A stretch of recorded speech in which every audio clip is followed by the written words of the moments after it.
एक बूढ़े कार्डबोर्ड के डिब्बे में जिसमें कभी केचप की बोतलें रखा करती थी। हमारे इस्तेमाल किए हुए टूथपेस्ट के ट्यूब की संख्या बढ़ने लगी। आखिरकार एक दिन माँ के सब्र का बांध टूट गया। पड़ोसियों के मुड़े तुड़े और इस्तेमाल किए हुए टूथपेस्ट ट्यूब को देखते देखते वे ऊब गई थी। उन्होंने पूछा, तुम लोग क्या कर रहे हो? और मैं यह नहीं सुनना चाहती कि यह एक बिजनेस सीक्रेट है। इस कचरे को साफ कर दो या मैं इसे उठाकर बाहर फेंक देती हूँ। माइक और मैंने उनके हाथ पैर जोड़े और उन्हें यह बताया कि जल्द ही हमारा कच्चा माल पर्याप्त जमा हो जाएगा और फिर हम उत्पादन शुरू कर देंगे। हमने उन्हें बताया कि हम कुछ पड़ोसियों का इंतजार कर रहे थे ताकि वे अपने टूथपेस्ट के ट्यूब खत्म कर दें। माँ ने हमें 1 हफ्ते की मोहलत और दे दी। उत्पादन शुरू होने की तारीख करीब आ गई थी। दबाव बढ़ चुका था। हमारे वेयर हाउस के मालिक यानी मेरी माँ ने हमारी पहली पार्टनरशिप कंपनी को जगह खाली करने का नोटिस थमा दिया था। अब माइक का काम यह था कि वह पड़ोसियों को अपने टूथपेस्ट जल्दी खत्म करने के लिए कहे और साथ में यह भी जोड़ दे, दांत के डॉक्टरों का कहना है कि दिन में कई बार ब्रश करना चाहिए। वह उत्पादन की प्रक्रिया को ठीक ठाक करने में जुट गया। एक दिन मेरे डैडी अपने एक दोस्त के साथ कार में बैठकर पोर्च में आए और उनके आश्चर्य का ठिकाना नहीं रहा जब उन्होंने वहां 9 साल के 2 बच्चों को उत्पादन की प्रक्रिया में पूरी गति से जुटे देखा। हर जगह बारीक सफेद पाउडर बिखरा हुआ था। एक लंबी मेज पर स्कूल से लाए गए दूध के छोटे कार्टन थे और हमारे परिवार की हिबाची ग्रिल लाल दहकते कोयलों के साथ अधिकतम गर्मी पर जल रही थी।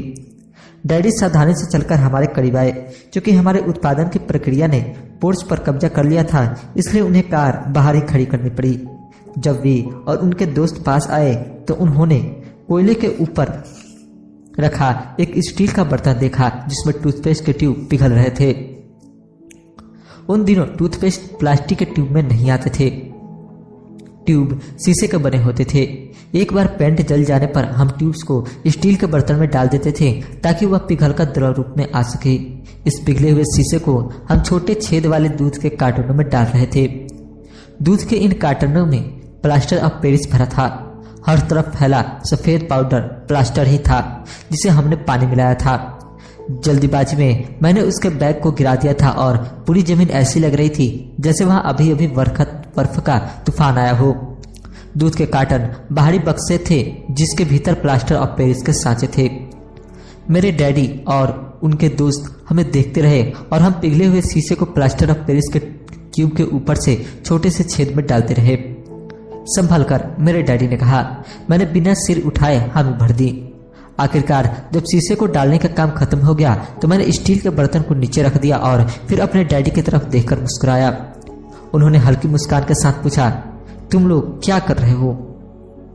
हम वही कर रहे हैं जो आपने बताया था, हम अमीर बनने जा रहे हैं, मैंने कहा। हाँ, माइक ने सिर हिलाते हुए कहा और मुस्कुराते हुए कहा, हम दोनों पार्टनर हैं। डैडी ने पूछा, और इन प्लास्टर के सांचों में क्या है? देखिए, मैंने कहा, इसमें एक बहुत अच्छी चीज है। छोटे हथौड़े से मैंने सिर को ठोका जिससे बाहरी खोल टूट गया। सावधानी से मैंने ऊपर के आधे प्लास्टर को हटाया और जस्ते का एक सिक्का बाहर गिर गया।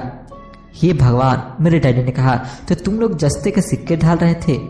बिल्कुल सही, माइक ने कहा, हम वही कर रहे थे जैसा आपने हमसे कहा था, हम पैसा बना रहे थे। मेरे डैडी के दोस्त जोर से हंसने लगे। मेरे डैडी भी मुस्कुराए और उन्होंने अपना सिर हिलाया। उनके सामने आग और टूथपेस्ट की ट्यूब के बक्से के साथ सफेद धूल में लिपटे हुए 2 बच्चे खड़े थे जो इस कान से उस कान तक खुलकर मुस्कुरा रहे थे। उन्होंने हमसे कहा कि हम सब कुछ छोड़कर उनके साथ चले और घर के सामने वाली सीढ़ी पर बैठे। मुस्कुराते हुए उन्होंने हमें जालसाजी शब्द का मतलब समझाया। हमारे सपने धराशायी हो गए थे। तो आपका मतलब है कि यह गैर कानूनी है? माइक ने कांपती आवाज में पूछा। छोरो भी, डैड के दोस्त ने कहा, हो सकता है कि बच्चे अपनी जन्मजात प्रतिभा को विकसित कर रहे हो। मेरे डैडी उन्हें घूरते रहे। हाँ, यह गैर कानूनी है, डैडी ने नरमी से कहा, परंतु तुम लोगों ने यह साबित कर दिया है कि तुम में बहुत ज्यादा रचनात्मकता और मौलिक विचार हैं। इसी तरह आगे बढ़ते रहो, मुझे तुम पर गर्व है। निराश होकर माइक और मैं तकरीबन 20 मिनट तक चुपचाप अपना सिर पकड़कर बैठे रहे। इसके बाद हमने सारा अटाला साफ करना शुरू किया। पहले ही दिन हमारा बिजनेस चौपट हो गया था। पाउडर साफ करते हुए मैंने माइक की ओर देखा और कहा, मुझे लगता है जिम्मी और उसके दोस्त ठीक कहते हैं, हम सचमुच करीब हैं। जब मैंने यह कहा तब डैडी बस जाने ही वाले थे। बच्चों, उन्होंने कहा, तुम गरीब तभी कहलाओगे जब तुम लोग हार मान लोगे। सबसे महत्वपूर्ण चीज यह है कि तुमने कुछ किया। ज्यादातर लोग केवल अमीर बनने के बारे में बातें करते रहते हैं और उसके सपने देखते रहते हैं। तुमने कुछ किया है। मुझे तुम दोनों पर गर्व है। मैं एक बार फिर से यही कहूंगा, आगे बढ़े चलो, हार मत मानो। माइक और मैं खामोश खड़े रहे। ये शब्द सुनने में अच्छे थे, परंतु हमें यह पता नहीं था कि हमें क्या करना चाहिए। तो ऐसा क्यों है डैडी कि आप अमीर नहीं हैं? मैंने पूछा। क्योंकि मैंने एक स्कूल टीचर बनने का फैसला किया था। स्कूल के टीचर अमीर बनने के बारे में नहीं सोचते, हम सिर्फ पढ़ाना पसंद करते हैं। काश कि मैं तुम लोगों की मदद कर सकता, परंतु हकीकत में मैं यह नहीं जानता कि दौलत कैसे कमाई जाती है। माइक और मैं पलटे और अपने सफाई अभियान में जुट गए। डैडी ने कहा, अगर तुम लोग यह सीखना ही चाहते हो कि अमीर कैसे बना जाता है तो मुझसे मत पूछो। माइक, तुम अपने डैडी से यह सवाल पूछो। मेरे डैडी? माइक ने हैरानी से कहा। हाँ, तुम्हारे डैडी। मेरे डैडी ने मुस्कुराकर दोहराया। तुम्हारे डैडी और मेरा बैंकर एक ही है और वह तुम्हारे डैडी की बहुत तारीफ करता है। उसने मुझे कई बार यह बताया है कि पैसा बनाने में तुम्हारे डैडी का कोई जवाब नहीं है। मेरे डैडी? माइक ने एक बार फिर हैरानी से पूछा। फिर ऐसा क्यों है कि स्कूल के अमीर बच्चों की तरह हमारे पास शानदार कार और आलीशान बंगला नहीं है? शानदार कार और आलीशान बंगले के होने का यह मतलब नहीं होता कि आप निश्चित रूप से अमीर हैं या आप पैसा कमाने की कला जानते हैं, डैडी ने जवाब दिया। जिमी के डैडी शुगर प्लांटेशन में काम करते हैं। उनमें और मुझमें ज्यादा फर्क नहीं है। वे एक कंपनी के लिए काम करते हैं और मैं सरकार के लिए। कंपनी उन्हें कार खरीद कर दे देती है। इस समय शक्कर की कंपनी आर्थिक संकट में फंसी हुई है और जिमी के डैडी के पास जल्द ही कुछ नहीं बचेगा। तुम्हारे डैडी अलग है माइक। ऐसा लगता है कि वे एक साम्राज्य बनाने जा रहे हैं और मेरा अंदाजा है कि कुछ ही सालों में वे बहुत अमीर बन जाएंगे। यह सुनकर माइक और मैं एक बार फिर रोमांचित हो गए। नए उत्साह से हमने अपने डूबे हुए व्यवसाय के कचरे को साफ करना शुरू किया। जब हम सफाई कर रहे थे तो हमने यह भी योजना बना ली कि कब और कैसे माइक के डैडी से बात की जाए। समस्या यह थी कि माइक के डैडी बहुत ज्यादा काम करते थे और देर रात तक घर नहीं लौटते थे। माइक के डैडी के पास कई वेयरहाउस, कंस्ट्रक्शन कंपनी, स्टोर्स की श्रृंखला और 3 रेस्तरां थे। रेस्तराओं के कारण ही उन्हें घर लौटने में देरी हो जाती थी। सफाई खत्म करने के बाद माइक बस पकड़कर अपने घर चला गया। वह अपने डैडी से बात करने वाला था, चाहे वे कितनी ही देर से घर लौटे, और उनसे पूछने वाला था कि क्या वे हमें अमीर बनने की तरकीब सिखाने के लिए तैयार हैं। माइक ने मुझसे वादा किया कि जैसे ही वह अपने डैडी से बात कर लेगा वह मुझे फोन करेगा, चाहे कितनी ही देर क्यों न हो जाए। फोन रात को 8:30 बजे आया। ओके, अगले शनिवार, मैंने कहा और फोन रख दिया। माइक के डैडी और मुझसे मिलने के लिए तैयार हो गए थे। शनिवार की सुबह 7:30 बजे मैंने शहर के दूसरे हिस्से में जाने के लिए बस पकड़ी और सबक शुरू हुए।